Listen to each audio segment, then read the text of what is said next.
दोस्तों, मेरे इस 30 साल के सैनिक जीवन के सफ़र के किस्से और कहानियों में आज मैं आपको बताता हूँ कहानी नंबर 14। अखनूर में जब मैं पोस्टेड था तो मुझे एक टास्क दिया गया या मुझे पोस्टेड किया गया। उस जगह का नाम था रामगढ़। दोस्तों, जैसे ही आप पठानकोट को क्रॉस करोगे तो सबसे पहली डिस्ट्रिक्ट जो लगती है वो लगती है कठुआ। जम्मू की सबसे पहले एंट्रेंस गेट जो है जम्मू का वो है कठुआ डिस्ट्रिक्ट। और कठुआ डिस्ट्रिक्ट के पास में एक तहसील पड़ती है विजयनगर, और विजयनगर के अंदर ही पड़ता है रामगढ़ सेक्टर। दोस्तों, सियालकोट जो पाकिस्तान का जो प्लेन बॉर्डर एरिया है वो और रामगढ़ आरएस पुरा अपनी बाउंड्री शेयर करते हैं। खैर, 19 साल मेरी उम्र थी और मुझे as a medical assistant medical aid provide करने के लिए 14 राजरिफ के साथ अटैच किया गया। अनजान सा बंदा, अनजान सा इलाका, और शाम को मुझे ले जा करके 14 राजरिफ के पलटन के साथ में अटैच कर दिया गया। और मैं जब शाम को वहाँ पहुँचा तो राजरिफ के वो जवान जो आज भी मेरे दिलों में राज करते हैं, सिर्फ वो राजरिफ ही नहीं थी, उनका व्यवहार, उनकी बोलचाल वाकई में मेरी, अगर मैं अपने पुराने समय को याद करता हूँ तो मेरी सबसे पुरानी पलटन और सबसे यादगार पलटनों में याद आती है राजरिफ, वो भी 14 राजरिफ। और 14 राजरिफ लोगों ने मुझे बहुत याद किया। बोला, रे डॉक्टर आ गया। थोड़ी सी हरियाणवी फ्लो टाइप के लोग थे वहाँ पे, और उसमें भी बड़ा ही प्यारा सा लहजा। बोला, भाई डॉक्टर आजा, तेरा बड़े दिनों से इंतजार कर रहे थे। मुझे ले गए और ले जा करके बोला, चलो अपना जो मेडिकल एड वगैरह है वो अपना लेआउट कर लो। और अचानक मैंने क्या देखा कि वो ले जा करके मेरे को प्लेन ज़मीन के अंदर एक रास्ता था, उस रास्ते के अंदर ले जाने लगे। मैंने बोला, भाई ये कहाँ जा रहे हैं हम? अरे बोला, डॉक्टर चिंता ना कर, तेरे को सही जगह ले जा रहे हैं। और दोस्तों, तब मैंने ज़िंदगी में पहली बार जो एक वर्ड है वो है बंकर, बंकर के दर्शन किए। ऊपर से कंक्रीट की मजबूत दीवार और अंदर ले जा करके एक फर्स्ट क्लास मेडिकल एड, पूरा एक बिस्तर, पूरा एक मेडिकल सेटअप, एक सेमी मॉडिफाइड हॉस्पिटल टाइप का सेटअप किया हुआ था। और मुझे जाकर के उस हॉस्पिटल का चार्ज लेना था।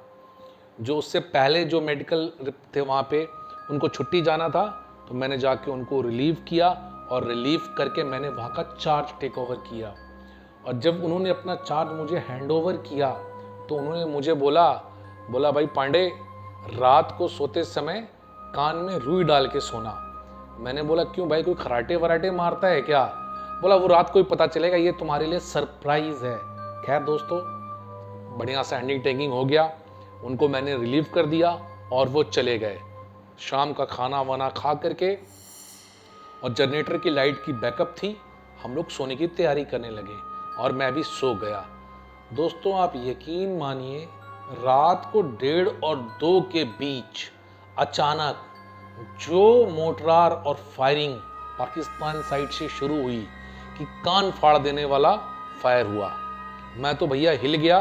क्यों? क्योंकि वो जो फायर था वो इतना तेज आके गिर रहा था कि बंकर भी कांप जा रहा था। तो उसमें नींद तो क्या, उसमें आदमी ढंग से बैठ भी ना पाए। तो मैंने साथ में बगल वाले बिस्तर पे मेरा एक BFN है, बैटल फील्ड नर्सिंग असिस्टेंट, जो मेरे को असिस्ट करता था, वो भी था। उसको कोई फर्क नहीं पड़ा। मैंने देखा, यार ये कैसा फर्क पड़ रहा भाई, यहाँ इतनी तेज फायरिंग हो रही है, मोटरार और शेलिंग हो रही है, और ये बंदा ऐसे कैसे ही सोया हुआ है। 5, 10, 15, 20 मिनट तक मैं उसको देखता रहा, और देख करके मैंने उसको जगाया। मानसिंह नाम था। मैंने कहा, भाई मानसिंह। मानसिंह उठा, बोला, हाँ भाई डॉक्टर, क्यों परेशान हो रहा है, सो जा।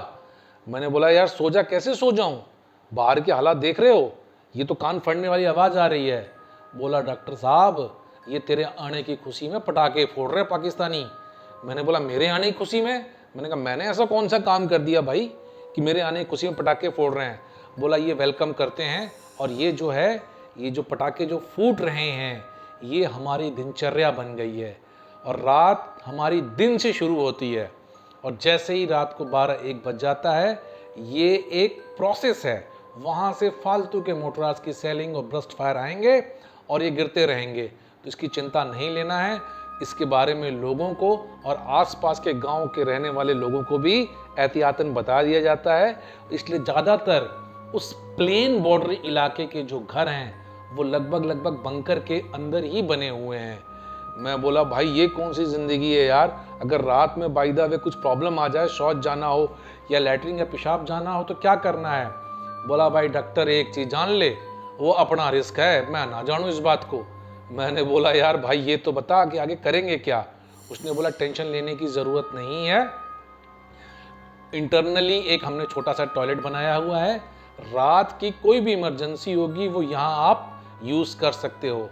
तो दोस्तों वाकई में वो जो पहली रात मेरी रामगढ़ सेक्टर में बीती, वो मेरी ताउम्र ज़िंदगी में आज तक ना भूलने वाली घटना रही।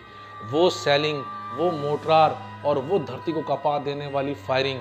और दोस्तों मैं वाकई में जब भी उस मोटरार की आवाज़ को सुनता हूँ तो हिल जाता हूँ कि वाकई में मुझे ये लगता है कि वाकई में मेरा वेलकम हुआ था या वाकई में मेरा हैप्पी बर्थडे मना दिया था पाकिस्तानियों ने।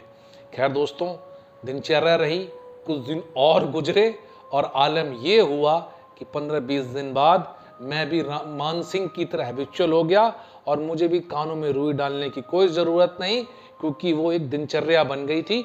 शाम जैसे ही रात 12-1 बजती थी, ये एक रेगुलर प्रैक्टिस थी। वहाँ से मोटरार की सेलिंग आएगी, वहाँ से फायरिंग आएगी और उसमें आदतन हम ढल गए थे। तो दोस्तों तकरीबन मैं करीब 4 महीने रामगढ़ सेक्टर में 14 राजरीफ के साथ रहा और उनके साथ बहुत यादगार लम्हे मैंने बिताए और आज भी मेरे यादों में 14 राजरीफ आती है तो मैं रियली उनको सल्यूट करता हूं दोस्तों।